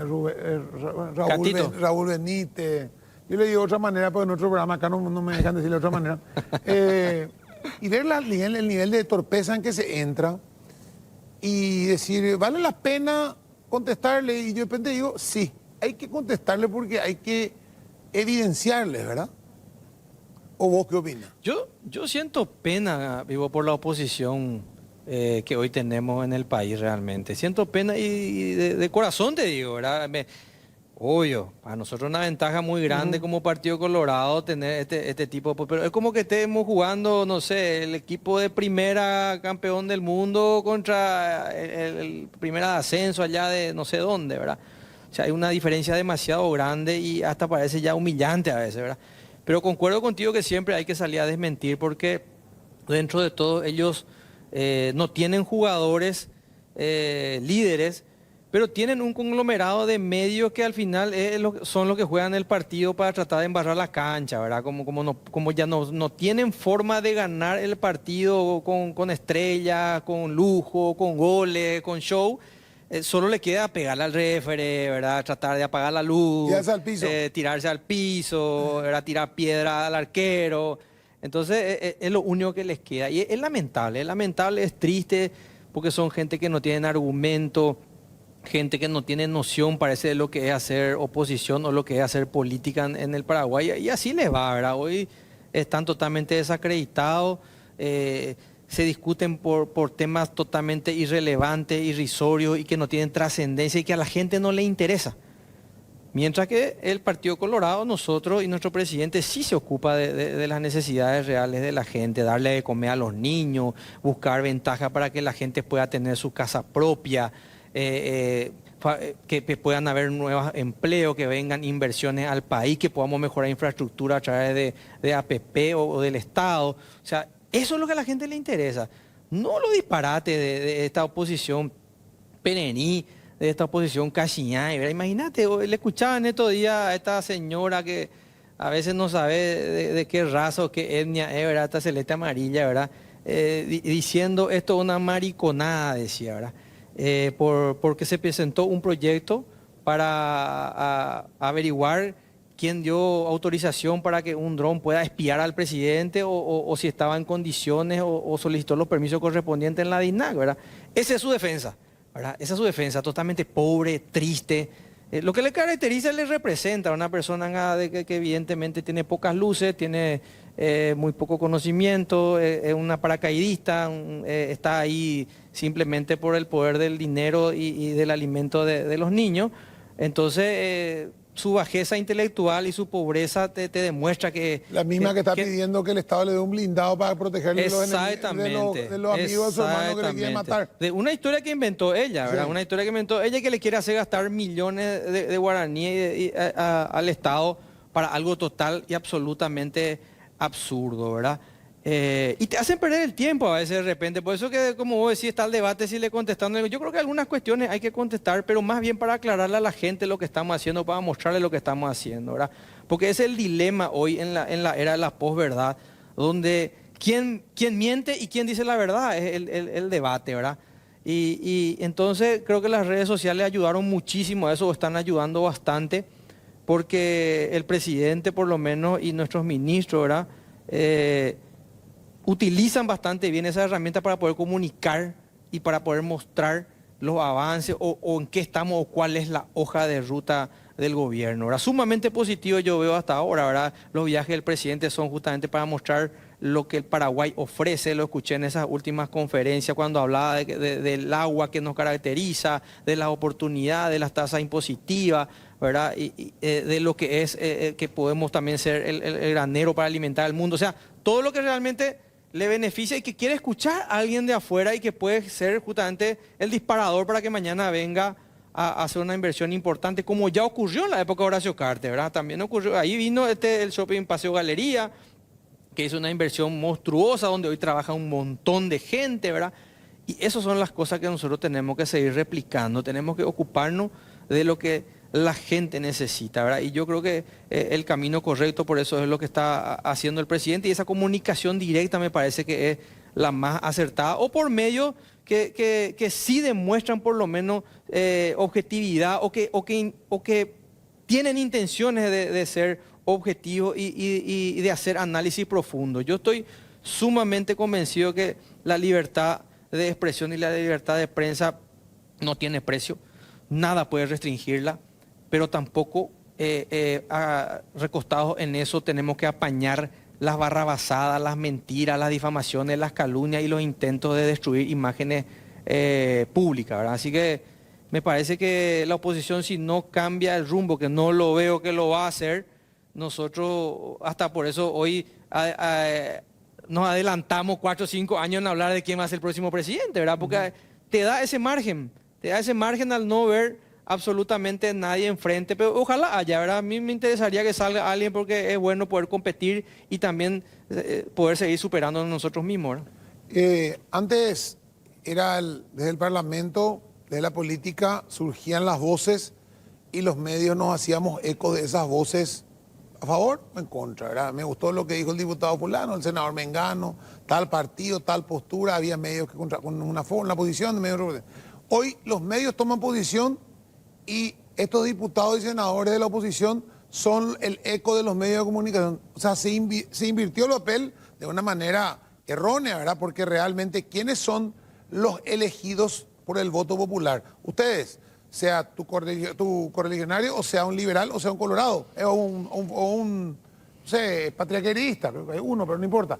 Pero ese fue el que fue electo, para que él sea la voz. No para él ser la voz de Natalia Socolillo o de Antonio J. Bierzi o de sus medios satélites. Entonces, eso es lo que está mal, porque si no, entonces que se presente a las elecciones Natalia Socolillo, se presente Mabel Renfeld, se presente Óscar Acosta, se presente Pipó, se presente, no sé, se presente, qué sé yo, Muñequita Vareiro. Te veo como senador. Nos presentamos y vamos a ir a plantear nosotros la política, porque si de los medios de comunicación le van a bajar la línea política a la oposición, están trastocados los papeles. Ahí está el error.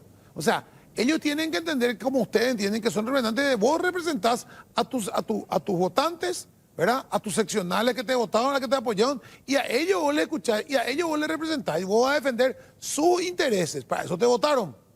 Pero ¿a quién defiende un grupo empresarial que usa un diputado y un senador como a su propio peón? medio, a su propio interés? Claro. Y es lo que está pasando. Acá la oposición parece que se levanta temprano para leer la tapa de Para que ABC bajen el guión. y sobre eso se va a tratar de hacer su showcito mediático, hacer su TikTok y toda la payasada, ¿verdad? Ellos no tienen agenda propia, no saben hacia dónde ir, no presentan nada que pueda ser productivo para el país. Es solamente ir a tratar de trancar o de ponerle palo a la rueda de cualquier tipo de iniciativa que venga del Ejecutivo o de algún miembro del equipo político, ¿verdad? Del oficialismo, ¿no?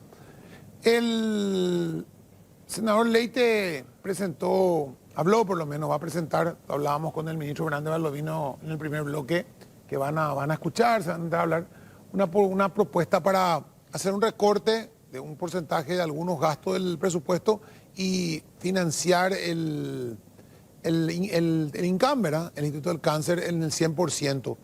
De entrada, ustedes, me imagino que eso lo ven con buenos ojos.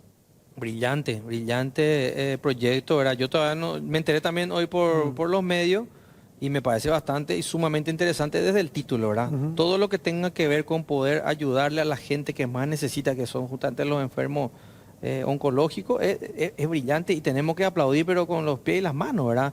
Y cuando llegue yo creo que no va a tener ningún tipo de oposición, por lo menos dentro de nuestra bancada y seguramente también en otros partidos que quieran, que vean la importancia de lo que esto significa. El año pasado modificábamos el presupuesto cuando hubo el caso también del aumento del salario, no sé si te recordás, y al final eso se debatió en dónde podíamos derivar. Y habíamos llevado a la DIVEM una parte, la otra parte no recuerdo a qué institución, creo que a Desarrollo Social.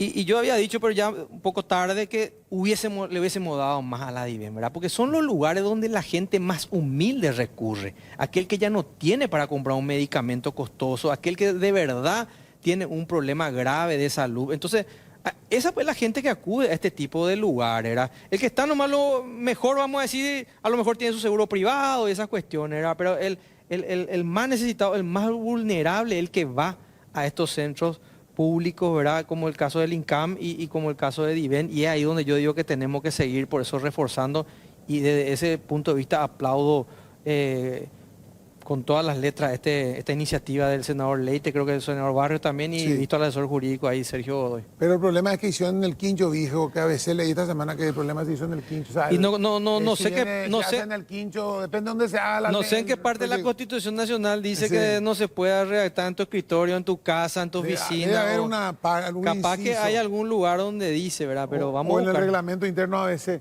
Ajá. Bueno, ese es el nivel, ¿verdad? Ese es el nivel de la discusión, ¿verdad? O sea, presento un proyecto para los enfermos de cáncer y me cuestionan si lo hice en el quincho o lo hice en el... Y estoy seguro que van a oponerse.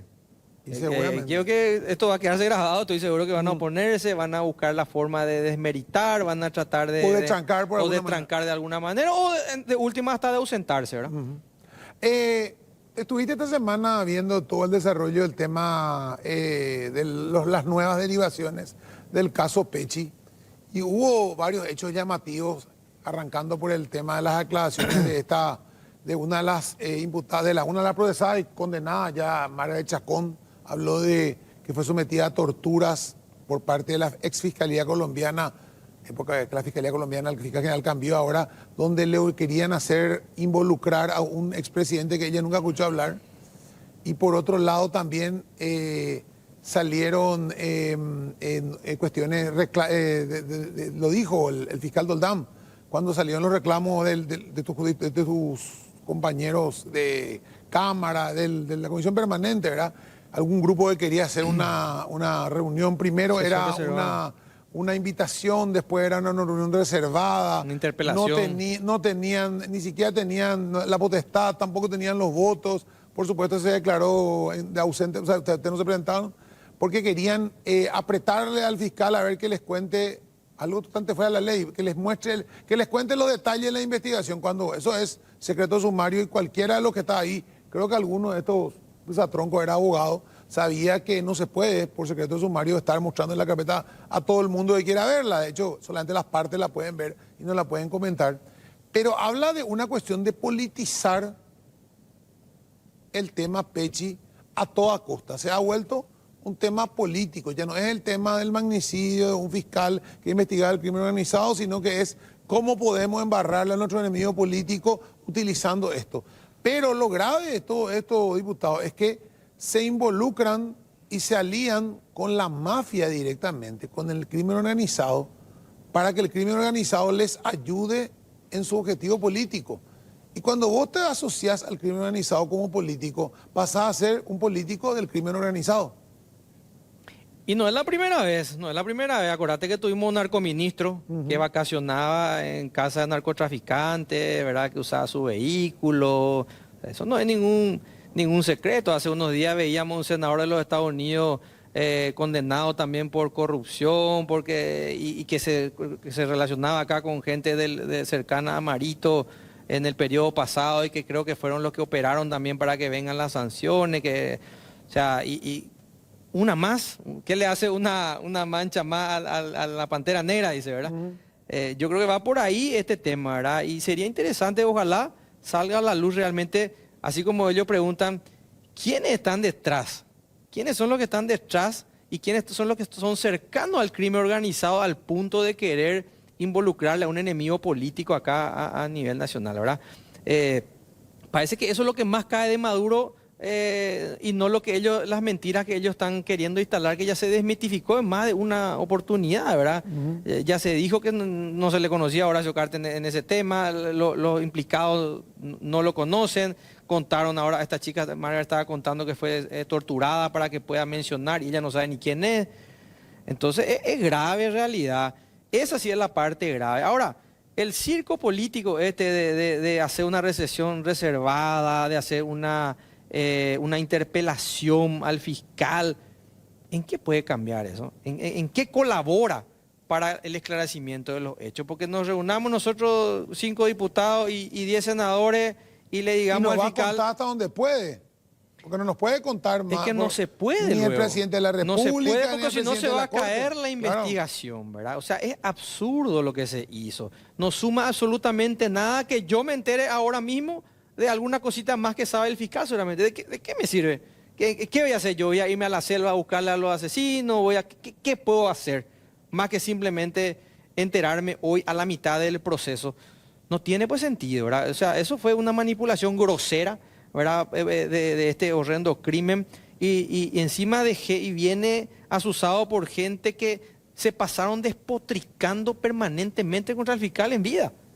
Es decir, es más, si la senadora, esta señora que parece psiquiátrica, permanentemente le atacaba a Pechi diciéndole que él era un empleado del quincho, del patrón, que esto, que aquello, pero hoy es la más preocupada por esclarecer y pobrecito Pechi, por poco no se vaya a rezarle cada domingo Y la no, abogada o sea, de la viuda es nada más y nada menos que la enemiga personal de Pechi con la que tenía una rivalidad terrible. Por eso, entonces pues son cosas que contaminan más que otras cosas. Lo que están haciendo es contaminar un proceso que debería de ser Pero eso, limpio. ahí quiero entrar en el tema, el peligro que implica eso, porque ellos pues se llenan la boca hablando de narcopolítica, su recurso permanente. Y cuando yo veo que todos los caminos conducen al mismo grupo, vos me decís un narcoministro que se paseaba en la camioneta de un narcotraficante, que le avisaba a otro narcotraficante que iban a ir mañana a allanarle. Su casa, sí. Que ese mismo narcoministro liberó los escáneres de los aeropuertos. El primer acto de gobierno de Marito es liberar los escáneres del aeropuerto. Que pasan, según el senador Riera, 25 mil millones de dólares en droga durante estos 5 años de gobierno de Marito.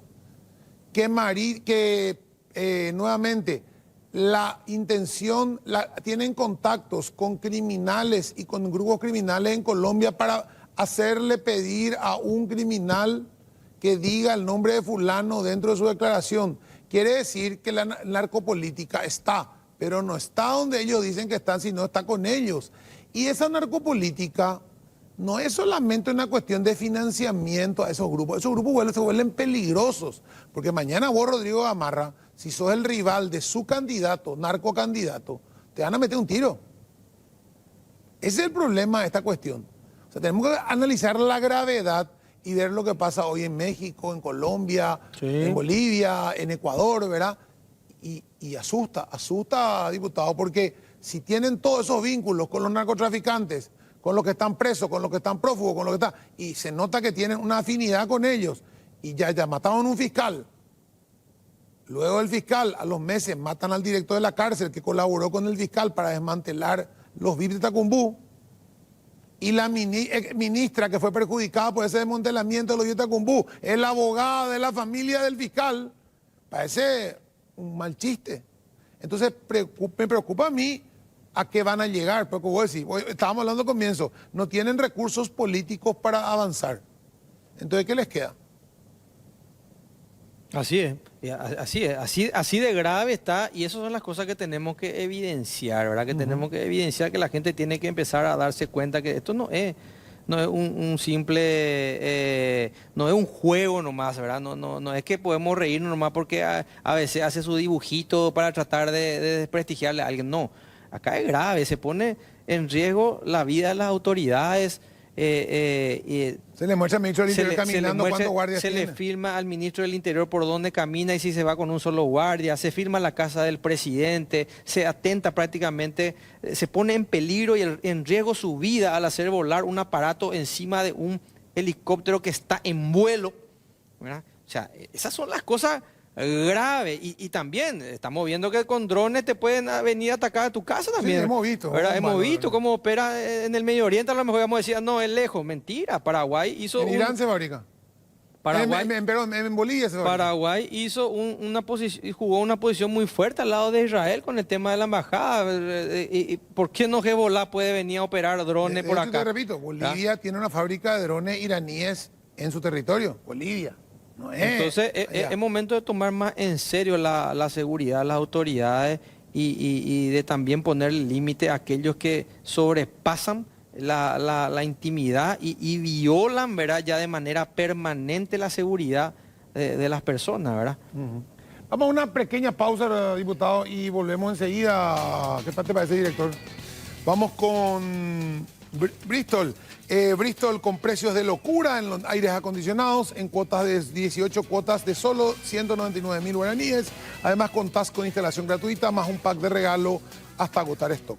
Además, puedes ser ganador de una Volkswagen Amarok 0 kilómetro. Acércate a una de las 90 sucursales, escribinos al WhatsApp 0991-670-000 o compra online en bristol.com.py. Bristol, la mejor casa de electrodomésticos del país.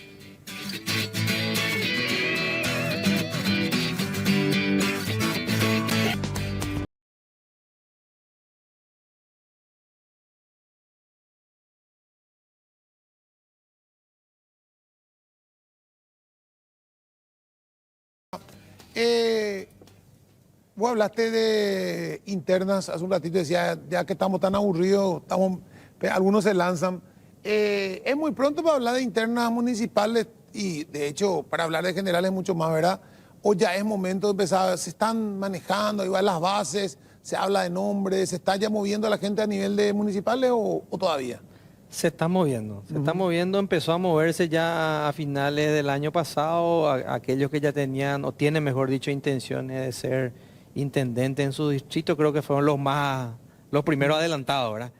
Y ya hay bastantes nombres, ¿verdad? Yo por lo menos ya conozco muchos en el departamento central, en mi equipo luego, ¿verdad? Porque yo tengo equipo en los 19 distritos del departamento, ya tengo 7 candidatos prácticamente a intendente y una cantidad de candidatos a concejal, o por lo menos que tienen intención, ¿verdad?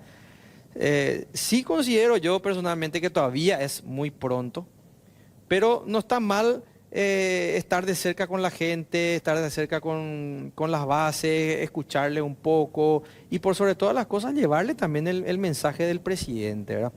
Que ellos sepan lo que se está haciendo, que ellos sepan cuál es el rumbo, ¿verdad? Cómo se está manejando la cúpula política, ¿verdad? Y cómo vamos a encarar cada situación, porque cada distrito es diferente, ¿verdad? Cada distrito es distinto, tiene su idiosincrasia, tiene sus líderes que cada uno tenemos nuestras características, nuestro carácter, ¿verdad? Entonces, sí considero que es un momento ya oportuno para hacer esa visita y para tratar de construir alianzas. Me parece que haciendo un poco de futurología, ¿verdad? Creo que estas elecciones se van a caracterizar posiblemente por esas situaciones. Van a haber bastantes consensos, se va a buscar que la dirigencia pueda... Sí, lo escuchaba al presidente del partido, Horacio Cartes, también lo escuché al expresidente Duarte Fruto decir, yo creo que va a haber varios casos donde va a haber, vamos a volver a utilizar el tema de concordia, ¿verdad? De eso que se usó en las últimas municipales, es decir, vamos a buscar un candidato de consenso y vamos a evitar la fricción que se genera naturalmente en estas cuestiones. Yo no sé si va a ser concordia, ¿verdad? Eso seguramente van a manejar mejor ellos, porque viste que ese concordia pues era con Sí. Añetete con fuerza, ¿verdad? No sabemos ni cómo Pero se hoy llama, ahora se llama no sabemos Añetete cómo Fuerza, se no llama, no sabemos ni quiénes son y no sabemos si van a tener candidato, ¿verdad? Yo creo que el mayor problema va a estar internamente en Honor Colorado, pero también da una facilidad para que justamente podamos encontrar esos consensos y poder recuperar por sobre todo esos lugares, esos distritos que son un poco más complicados, ¿verdad? Donde tienen hegemonía o mejor dicho, donde ya llevan años con la oposición, ¿verdad? Sí, porque generalmente son distritos donde hay supremacía colorada electoral, pero por las diferencias internas no podemos recuperar o no podemos ganar, ¿verdad? Y para mí que... va a estar enfocado la búsqueda del consenso en esos lugares, de manera que podamos lograr conquistar esos espacios para el partido y también para beneficio de la ciudadanía. Bueno, concejales también, ¿verdad? Esos son muchos, concejales son, imagínate. Concejales son muchísimos, ¿verdad? Hay distritos que tenemos 12, ¿verdad? Hay Asunción que hay más, exactamente. Ahí hay va a estar bastante competitivo. Va a ser como fue lo nuestro para las elecciones de senador y diputado, como que ahora vos tenés que votar a la persona, entonces se abre bastante diría yo, el abanico, pero creo que ahí no hay problema. Yo me jugaría a que en esos distritos complicados tengamos un solo candidato a intendente y que la concejalía pueda hacer 2 listas, 3 listas, 4 listas, también dejarle a todo aquel que quiera competir, pero que el objetivo principal podamos ponernos de acuerdo en base a aquellos que tienen intención, que tienen interés y que reúnen los requisitos, porque esto se volvió también un tema de responsabilidad, este tema político, ¿verdad? Hoy ya no podés ser un irresponsable y presentarte a una candidatura si no tenés los medios, si no tenés las herramientas, ¿verdad? O si ni siquiera le conoces a la gente, ¿verdad? O sea, tenés que tener ciertos requisitos que vos mismo tenés que reconocer. No es que alguien tiene que decirte, vos tenés que ser responsable de decir, sí, estoy en condiciones. Porque cuando sos candidato dejas muchas cosas de lado. Postergar la familia, postergar tu trabajo particular, tenés que abocarte 100% a estar en la calle, 100% a estar con la gente. Y eso implica demasiado esfuerzo físico, esfuerzo económico, ¿verdad? Y que uno tiene que estar dispuesto a asumir para que tu candidatura sea seria, ¿verdad? Ahora, cuando vos hablas justamente de este tema, el desbloqueo de listas permitió que mucha dirigencia de base que no accedía a los cargos terminaba siempre trabajando para un dirigente que era lista sábana allá arriba. Y siempre ese dirigente de base tenía que trabajar para juntarle los votos a cambio que después en algún momento se acordaban de él. Hoy el dirigente de base dice, no, los votos son míos. ¿Por qué no presento yo si total es lista abierta? Si entro, ¿verdad? Y eso hizo que probablemente se democratizara más también, y sobre todo dentro del Partido Colorado, que sí tiene interna, porque los otros partidos, digamos, las internas son una fantasía en la mayoría, no en la mayoría. Creo que el PLRA más o menos tiene interna y después nadie tiene interna. Entonces, hoy muchos dirigentes de base que no eran conocidos, que no eran los eternos diputados y los eternos senadores, han ocupado lugares, han subido. Veo que las cúpulas anteriores y las grandes élites se quejan y dicen, es el peor parlamento que tenemos. No, lo que pasa es que vos querías seguir siendo senador y diputado y no te tocó a vos. O sea, no pudiste entrar a la lista sábana, te quedaste en el 47, en el 48 o en el 85 de tu lista de senador de diputado. Y no entraste, hermano, o sea, no hay caso.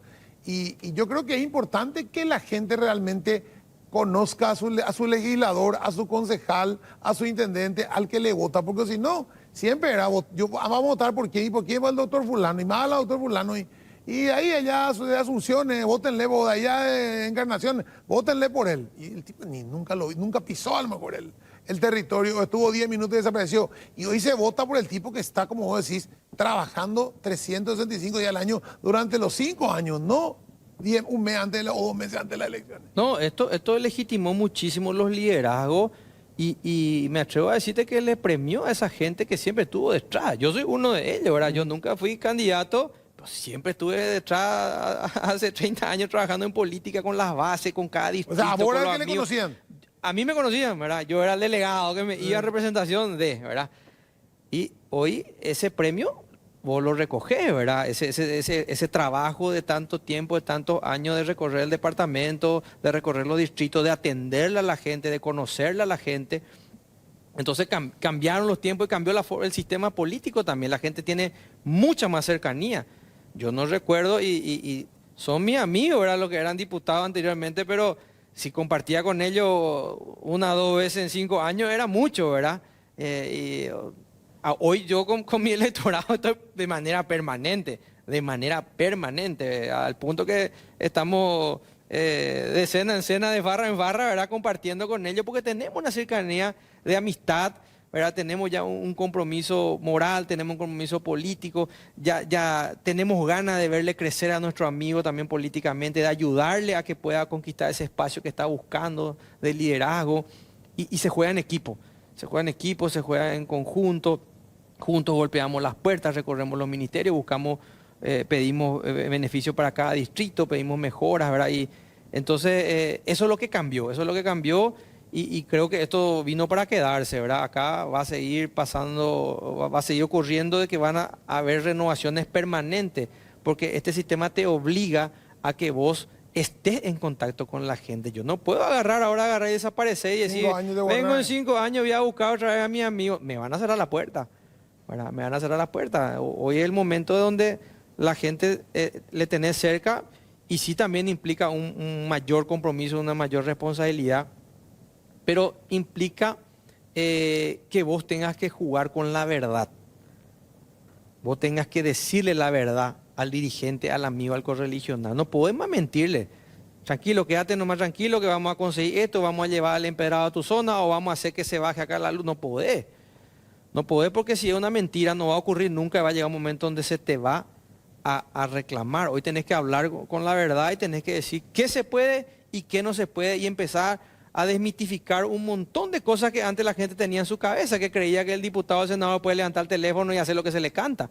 Y no es así, ¿verdad? Al final de cuentas es una gestión conjunta que la haces con el pueblo, con la ciudadanía organizada, comisiones vecinales, comisiones barriales, comisiones seccionales y el representante, en este caso senador o diputado o intendente inclusive. Finalmente, elección en la Cámara de Diputados ahora para la mesa directiva, ya está definido eso, ya hay candidato, ya se habla de Latorre nuevamente. ¿Cómo está la cuestión ahí? Latorre nos pidió a nosotros continuar, ¿verdad? Creo que él hizo un trabajo excelente, brillante, ¿verdad? Está a la vista eso, ¿verdad? Raúl es un gran conciliador, una persona bastante mesurada que sabe medir los tiempos, es un buen compañero. Entonces tiene también mérito para continuar, ¿verdad? Nosotros hemos hablado esto en bancada, ¿verdad? Hemos expresado también nuestras opiniones, nuestras ideas de gente que también quiere ocupar espacio, todo hemos expresado. Todos queremos ser presidente de la Cámara, eso no es ningún secreto, todos queremos ser presidente de la República, ¿verdad? Claro, de ahí a que se dé ya es otra cuestión, ¿verdad? De hecho, el que comienza en Bolivia, el fin es llegar a la presidencia. Por supuesto. Entonces es una cuestión que está ahí en veremos, que está en debate, yo creo que se está conversando con todos y va a ser fruto de un gran consenso seguramente de vuelta a la Cámara, porque por sobre todas las cosas lo que buscamos nosotros es la armonía. La armonía para poder trabajar tranquilo, para poder darle tranquilidad al presidente, para poder darle estabilidad y que los proyectos, así como en el periodo pasado, que son de beneficio para la gente, puedan salir rápido. Porque a la gente no le interesan nuestras peleas estériles ni los palos a la rueda que pone la oposición cuando te dice ¿por qué tenemos que tratar esto en 10 minutos? Que es falso, ¿verdad? Al contrario, acá hay demasiados proyectos postergados por años, ¿verdad? Que tendríamos que haber sacado ayer, ¿verdad? Y no estar dando vueltas y vueltas porque a fulanito no se le envió todavía en su correo, ¿no? Es tu obligación como legislador preocuparte de las cosas que son en beneficio de la gente.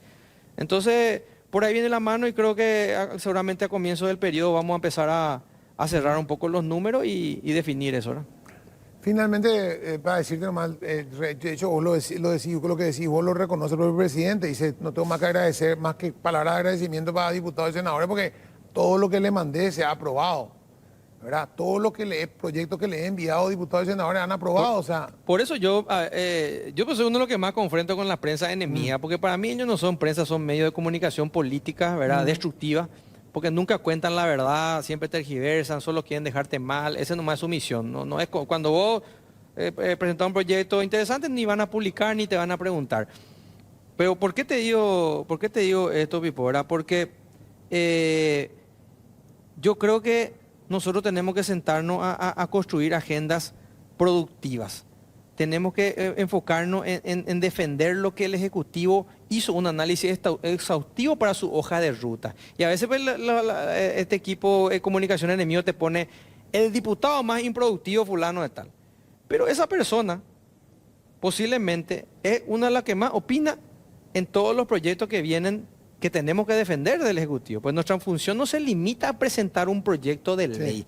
Nuestra función es mucho más amplia, es justamente analizar cada proyecto que viene, estudiarlo, ver si va a ser factible, si va a ser beneficioso, si no va a ser dañino, si no va a perjudicar a alguien, y ahí radica la responsabilidad y la producción de la gente. Nosotros somos la bancada más productiva del Congreso. Porque ¿en qué me sustento para decir eso? Justamente en todos los proyectos de ley que ha enviado el Poder Ejecutivo y que lo hemos sacado en tiempo récord y el 100%. Diputado Rodrigo Gamarra, muchas gracias. Nos vamos a una pausa y ya volvemos para el cierre.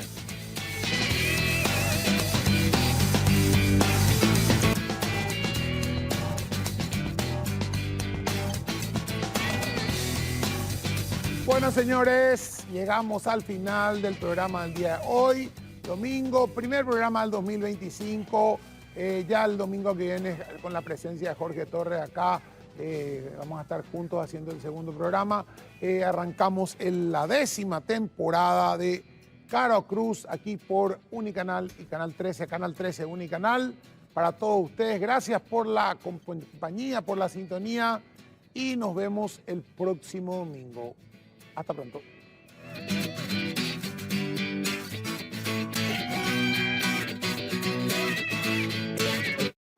Este